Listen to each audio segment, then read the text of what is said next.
সালটা ছিল 1861। কলকাতার জোড়াসাঁকোর ঠাকুর পরিবারে মাতা সারদা সুন্দরী দেবীর কোল আলোকিত করে জন্ম নিলেন এক অসামান্য প্রতিভা। কবি, লেখক, গীতিকার, নাট্যকার, চিত্রশিল্পী, নোবেলজয়ী এই সমস্ত প্রতিভা যার মধ্যে ছিল, তিনি হলেন বাঙালির গর্ব শ্রী রবীন্দ্রনাথ ঠাকুর, পিতা ব্রহ্মধর্মগুরু শ্রী দেবেন্দ্রনাথ ঠাকুর।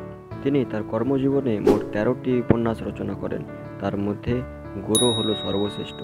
আরও 52টি কাব্যগ্রন্থ রচনা করেন। এছাড়াও তিনি মোট 95টি ছোট গল্প, 36টি প্রবন্ধ, 38টি নাটক এবং 2000-এরও বেশি গান রচনা করেছিলেন। ইনি হলেন একমাত্র ভারতীয় যিনি সর্বপ্রথম নোবেল পুরস্কার পেয়েছিলেন। তিনি তার গান ও কবিতাগুলির মধ্য থেকে বাছাই করে কয়েকটির ইংরেজি অনুবাদ করেন এবং সেগুলি দ্য সং অফারিং নামক গীতি সংকলনটিতে নথিবদ্ধ করেন। এই জন্য এনাকে বহুভাষী প্রতিভাসম্পন্ন কবি বলা হয়ে থাকে। এই বহুভাষী প্রতিভাসম্পন্ন মানুষটিকে নোবেল পুরস্কারে পুরস্কৃত করা হয় 1913 সালে। ওনার সাহিত্যকর্মের জন্য ওনাকে কুর্নিশ জানাই। আজ ওনার 163তম জন্মদিনের শুভেচ্ছা জানাই।